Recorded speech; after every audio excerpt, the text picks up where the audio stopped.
اور یہاں آپ کو بتائیں وزیراعظم پاکستان محمد شہباز شریف نے اسلام آباد مفاہمتی یادداشت پر بطور ثالث دستخط کر دیے۔ اسلام آباد مفاہمتی یادداشت پر امریکی صدر ڈونلڈ ٹرمپ اور ایران کے صدر مسعود پزشکیان کے دستخط بھی موجود ہیں۔ اس خبر سے متعلق آپ کو آگاہ کریں، وزیراعظم شہباز شریف نے اسلام آباد مفاہمتی یادداشت پر دستخط کر دیے ہیں۔ اس متعلق مزید آپ کو بتائیں کہ وزیراعظم پاکستان محمد شہباز شریف نے اسلام آباد مفاہمتی یادداشت پر بطور ثالث دستخط کر دیے ہیں۔ ناظرین، آپ کو اہم خبر سے اپڈیٹ کرتے چلے۔ اسلام آباد مفاہمتی یادداشت پر امریکی صدر ڈونلڈ ٹرمپ اور ایران کے صدر مسعود پزشکیان کے دستخط موجود ہیں۔ وزیراعظم شہباز شریف نے اسلام آباد مفاہمتی یادداشت پر بطور ثالث دستخط کر دیے۔ وزیراعظم شہباز شریف نے اسلام آباد مفاہمتی یادداشت پر بطور ثالث دستخط کر دیے ہیں۔ اسلام آباد یادداشت پر امریکی صدر ڈونلڈ ٹرمپ اور ایران کے صدر مسعود پزشکیان کے دستخط بھی موجود ہے۔ پاکستان کی کاوشوں سے یہ امن ممکن ہوا، ایران امریکہ جنگ ختم ہو گئی، اور اس حوالے سے آپ کو بتائیں کہ مذاکرات آگے بڑھ رہے ہیں اور حتمی مراحل سے بھی آگے گزر چکے ہیں اور اب ان پر دستخط کا مرحلہ بھی گزر گیا ہے۔ وزیراعظم پاکستان سے پہلے امریکی صدر ڈونلڈ ٹرمپ اور ایران کے صدر کی جانب سے اس پر دستخط کیے گئے، جس کے بعد وزیراعظم پاکستان محمد شہباز شریف نے اسلام آباد مفاہمتی یادداشت پر بطور ثالث دستخط کر دیے ہیں۔ مزید بات کریں گے نمائندہ اے پی نیوز رضوان عباسی سے۔ رضوان، کہیے گا ایرانی صدر امریکی صدر کے بعد وزیراعظم پاکستان نے بطور ثالث دستخط کر دیے ہیں، اس متعلق مزید بتائیے گا۔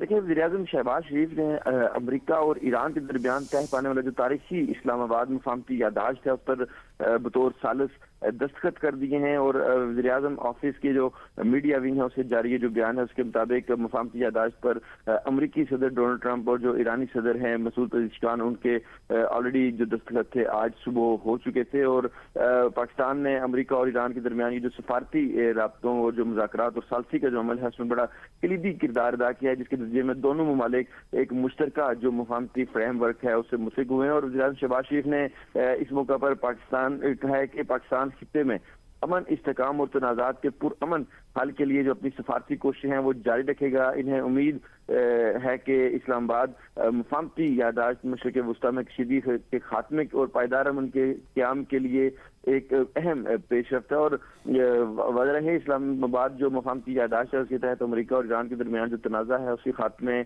سفارتی روابط کے بحال اور دیگر جو اہم امور ہیں اس پر 19 تاریخ کو یعنی کل سوئٹزرلینڈ کے شہر میں ایک بڑا ایونٹ بھی ہونے جا رہا ہے جس میں دستخط کیے جائیں گے۔ جی بہت شکریہ رضوان عباسی، اس متعلق بتا رہے تھے۔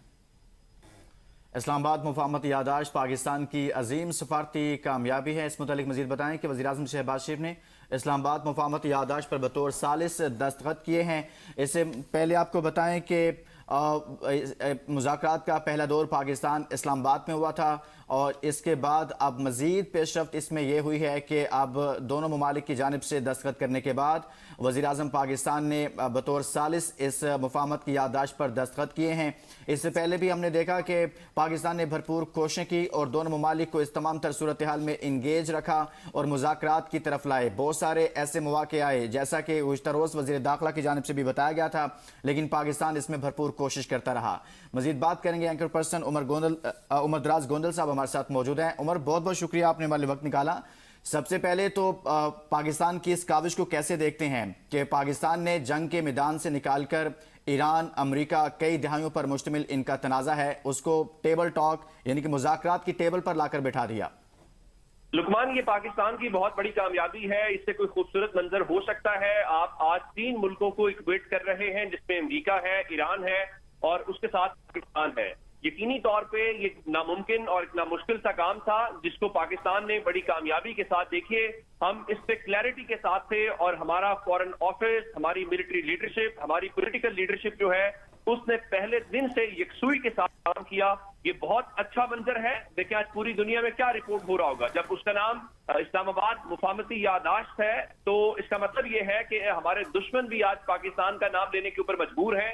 تو یقینی طور پہ اس کو اپریشیٹ کیا جانا چاہیے، اور پاکستان نے اپنا پوسچر تبدیل کیا ہے۔ پاکستان نے اپنا جو سافٹ امیج ہے، جو عام طور پہ تاثر یہ تھا جو ہمارے بارے میں وہی جو مغربی میڈیا ہے جو پراپوگینڈا کرتا تھا کہ ہم کوئی خدا نخواستہ دہشت گردی کو سپورٹ کرتے ہیں یا یہاں پہ ان کی کوئی ہب بنا ہوا ہے، آج وہی ویسٹرن میڈیا بتا رہا ہے کہ پاکستان کا رول کیا ہے. پاکستان کی بدولت آج ہم نے دنیا کو جنگ سے نکالا ہے. آپ جانتے ہیں چند روز پہلے ایک نشست ہوئی جہاں پہ اہم سیکورٹی عہدیدار نے یہی بتایا تھا کہ ہمیں ہیڈ لائن ڈپلومیسی نہیں چاہیے. ہمارا کام صرف اور صرف یہ ہے کہ ہم پیس چاہتے ہیں, ہم سٹیبلٹی چاہتے ہیں, اپنے گھر میں چاہتے ہیں, اس خطے کے اندر چاہتے ہیں. وہاں پر اس کی ایک بڑی زبردست قسم کا ایک سینیریو بتایا گیا کہ آپ اس کو صرف امریکہ یا ایران کے پرسپیکٹو پہ مت دیکھیے, آپ اس کو یوں دیکھیے کہ مسلمان ممالک جو ہیں وہ ایک دوسرے کے خلاف صف آرا ہو چکے تھے, وہ جس بھی وجہ سے ہو چکے تھے. تو ہماری کامیابی کیا تھی کہ ہم نے ان مسلمان برادر ممالک کو اس لڑائی سے بچانا ہے. اگر یہ لڑائی آگے بڑھی, خدا نہ خواستہ فال آف ایران ہو گیا, تو اس کا مطلب کیا ہو سکتا ہے, وہ اگلا اس کا سٹیپ کیا ہو سکتا ہے. دیکھیں نا, آپ کے ہمارے بارڈر کے اوپر یہ جنگ تھی, ایران کا بارڈر پاکستان کے ساتھ لگتا ہے, وہاں پر کوئی عدم استحکام ہوتا, وہاں پر کوئی ایسا سینیریو ہوتا تو یہ ہمارے گھر میں بھی آگ آتی. تو پاکستان نے بڑا ٹائملی, بڑی دانش مندی کے ساتھ یہ کام کیا ہے, اس پہ کوئی شک نہیں ہے. فیلڈ مارشل صاحب کی جتنی تعریف کی جائے, شہباز شریف صاحب کی, اور اسحاق ڈار کو نہیں اگنور کیا جانا چاہیے. انہوں نے بڑے مؤثر انداز کے اندر. پھر محسن نقوی صاحب, دیکھیں ہم بہت سارے سیاسی معاملات کے اوپر یہاں تنقید بھی کرتے ہیں, سوالات بھی اٹھاتے ہیں, ہونا چاہیے. وہاں پہ یہ پاکستان کا مسئلہ ہے, کسی انفرادی شخصیت کا مسئلہ نہیں ہے. سو ان شخصیات نے بڑے پازیٹیو انداز کے اندر پاکستان کا کیس لیڈ کیا, اور آج اسلام آباد میں پاکستان کا جو وزیر اعظم ہے وہ جب سائن کر رہے ہیں تو یقینی طور پہ یہ ایک بڑا ایک فخر کا مومنٹ ہے, اور پاکستان اور پاکستانی قوم کو اس پہ خوش ہونا چاہیے. لیکن اس سے ایک چیز جو ہمیں پتہ چلتی ہے کہ جب قوم کچھ کرنے پہ تیار ہو جائے اور اس میں یکسوئی ہو, کلیئرٹی ہو, تو کچھ بھی کیا جا سکتا ہے. اب اس کامیابی کو عمر, آپ ٹھیک کہہ رہے ہیں کہ کنسنسس کے ساتھ آگے بڑھا جا سکتا ہے اور بڑے سے بڑے مسائل سے نکل سکتے ہیں, بڑے سے بڑے چیلنج سے آپ نکل سکتے ہیں.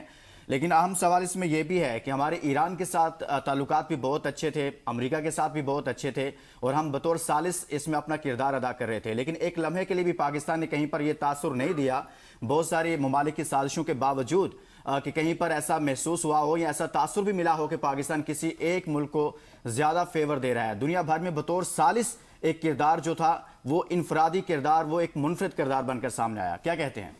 اچھا لقمان, پاکستان کی فورن پالیسی بہت زبردست ہے. کیسے؟ اب دیکھیں, جب ہم امریکہ کے ساتھ تعلقات ہیں تو وہ بھی ہمارے زبردست ہوتے ہیں. دوسرا, چائنا کے ساتھ بھی ہمارے بڑے زبردست تعلقات ہیں. جس پرسپیکٹو میں آپ بات کر رہے ہیں, ایران کے پرسپیکٹو سے, اگر آپ کو یاد ہو, جب پہلے 12 دن کی جنگ ہوئی تھی تو باقاعدہ ایران کے صدر اور ان کی لیڈرشپ پاکستان شکریہ ادا کرنے آئی تھی.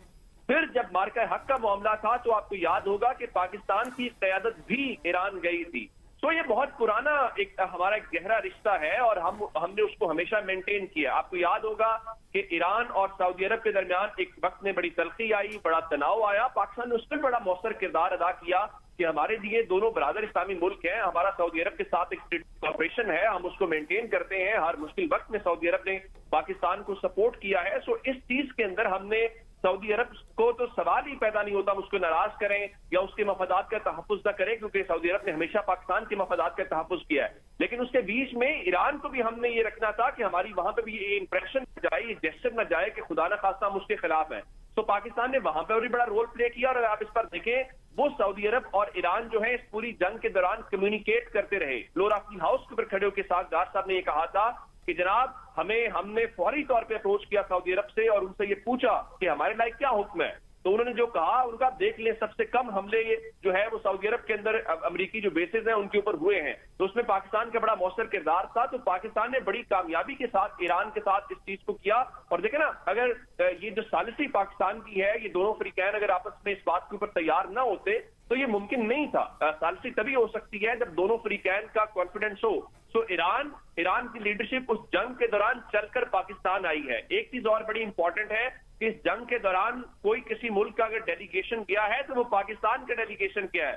پاکستان کے جو فیلڈ مارشل ہیں وہ جو وار کے دوران ایران کے اندر موجود رہے, یہ بہت بڑے ایکٹس تھے, اور یہ بتا رہے تھے کہ پاکستان کی اس بارے میں ان کو لے کر کیا ان کی پوزیشن کیا ہے, پاکستان کی سیریسنس کیا ہے. سو میرے خیال سے اس پورے, جب ہم اس کو سم اپ کریں گے آج سے کچھ سال کے بعد, جب تاریخ اس کے اوپر لکھی جائے گی, تو بالکل ویسے ہی جیسے کیوبن میزائل کرائسس تھا, یہ اس سے بھی بڑا تاریخ کا ایک مومنٹ ہے جو پاکستان نے اس کو مکمل طور پہ, جس کو کہتے ہیں نا کہ اٹریکٹ کیا. پاکستان نے اس پورے مومنٹ کے اندر اگر کوئی سینٹر آف اٹینشن ہے یا سینٹر اسٹیج کے اوپر کوئی مرکزی کھلاڑی ہے تو وہ پاکستان ہے. میں آپ کو ایک بات بتاؤں, یہ جو